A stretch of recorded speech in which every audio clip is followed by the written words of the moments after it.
8 de la mañana, 49 minutos, a 200 días del estado de emergencia aquí en el Perú, pero estamos hablando de que en los últimos 7 meses es de lo que se ha estado comentando permanentemente en el planeta. Es la primera vez que el mundo se enfrenta al unísono a una enfermedad de esta naturaleza que ya ha superado el 1.000.000 de muertos. Por eso hay laboratorios en todos los países o en varios países del mundo que están trabajando día y noche para lograr una vacuna.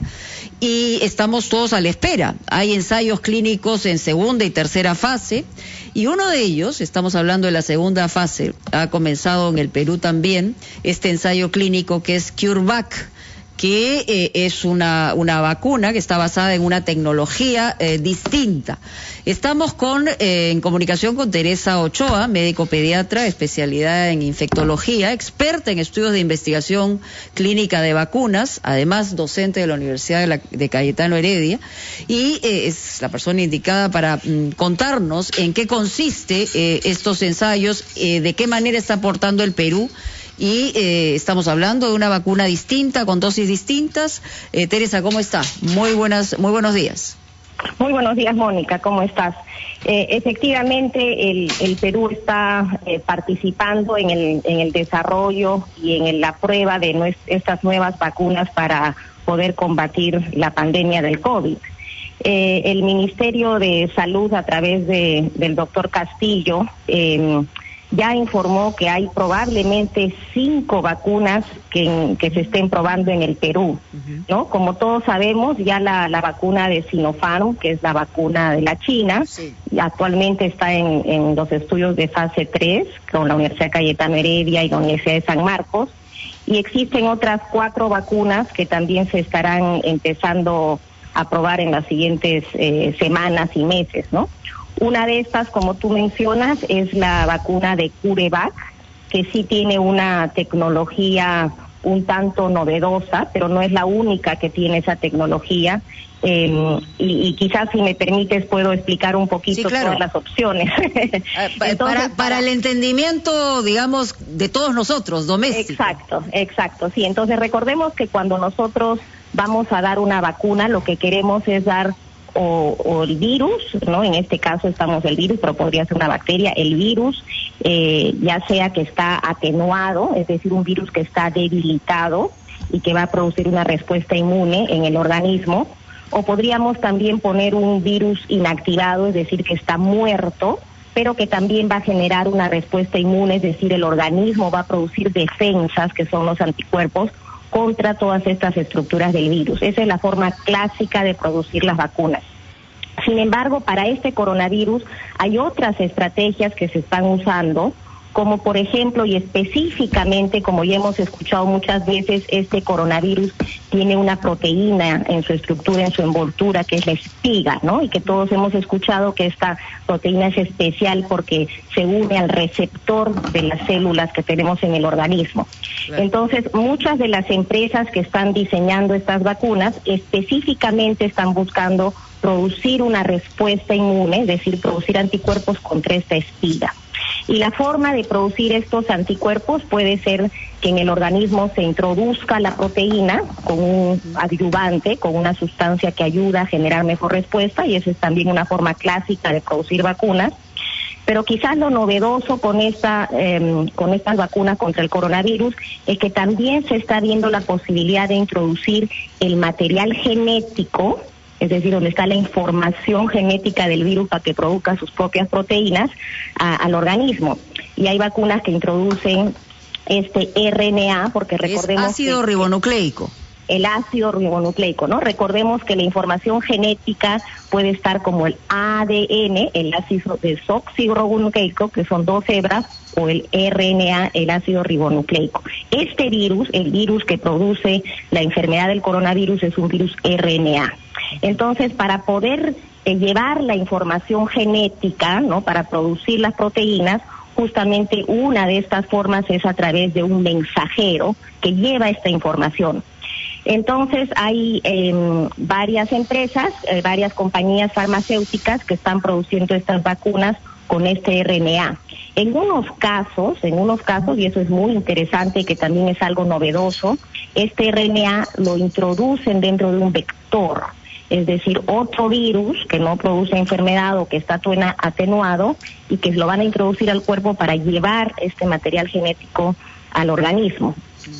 Y por ejemplo, lo menciono porque también dos de las empresas que van a introducir sus vacunas en el Perú, como es la de Oxford con AstraZeneca o la de Johnson & Johnson, justamente utilizan esta tecnología, es decir, que se introduce el RNA del virus a través de un vector, ¿no? Solo se necesitaría una dosis, según, por lo menos en el caso de Johnson & Johnson.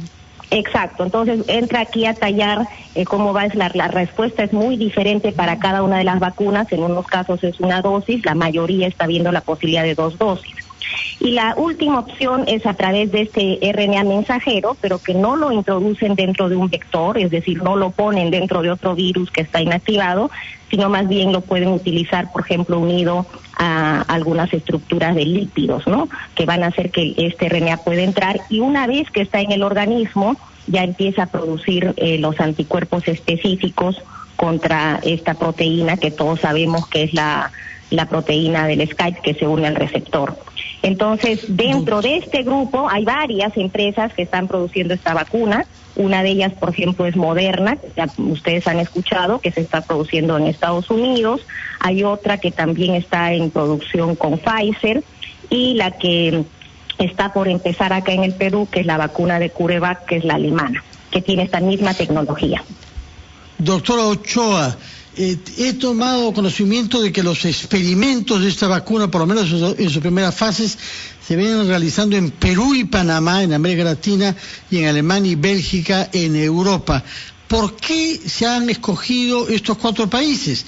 Veo, por otra parte, que están poniendo un énfasis ustedes en una vacuna que sea segura para gentes mayores de 61 años, en vista de que es la categoría etaria que más mortalidad tiene.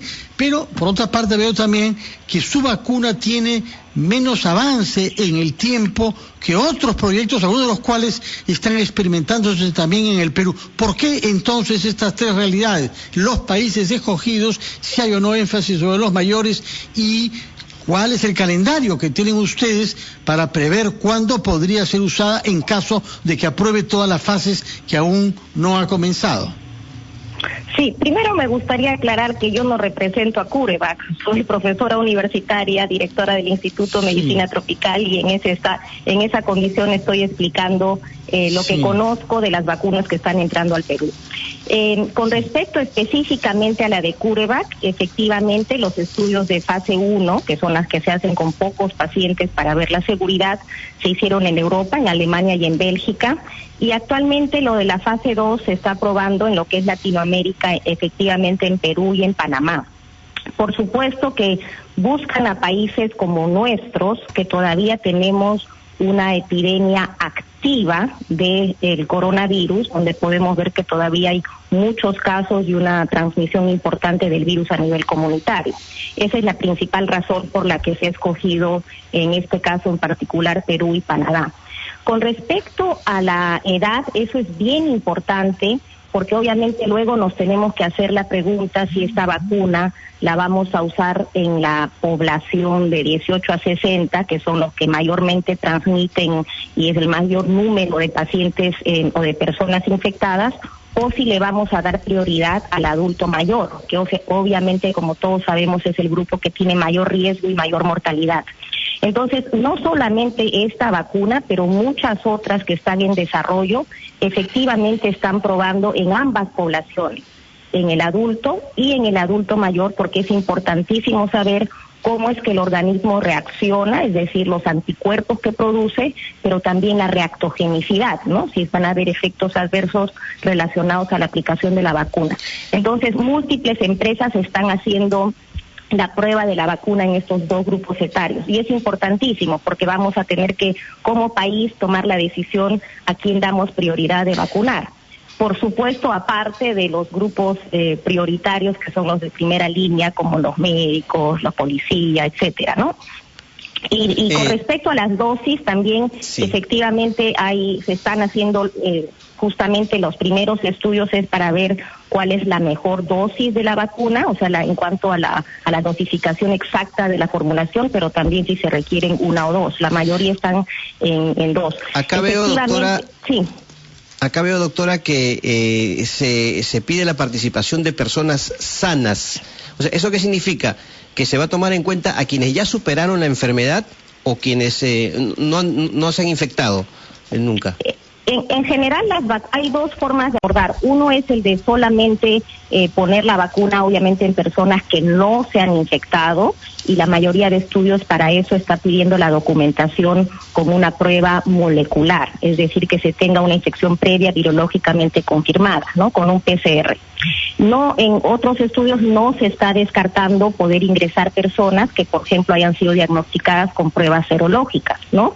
Porque como sabemos pueden haber falsos positivos, falsos negativos, pero además es importante conocer, y se harán los subanálisis después, de cuál va a ser la respuesta del organismo en personas que probablemente tuvieron una exposición previa, ¿no? Conocer si esta exposición va a ser, la respuesta del organismo va a ser más positiva, podrían haber más efectos adversos, entonces es una población que se tiene que analizar. Ir mirando muy de cerca, muy bien. Sí, sin embargo, mirando la parte de población sana se refiere a que probablemente en la mayoría de los estudios pues no entran gestantes, no entran personas que están dando el lactar, no entran pacientes con cáncer, que tienen tipos de inmunodeficiencia, porque esa es una población muy particular en la cual no se puede probar. Muy bien, doctora Ochoa, muchísimas gracias por estar con nosotros en Ampliación de Noticias. Vamos a ir al gran resumen de la hora y regresamos con mucho más.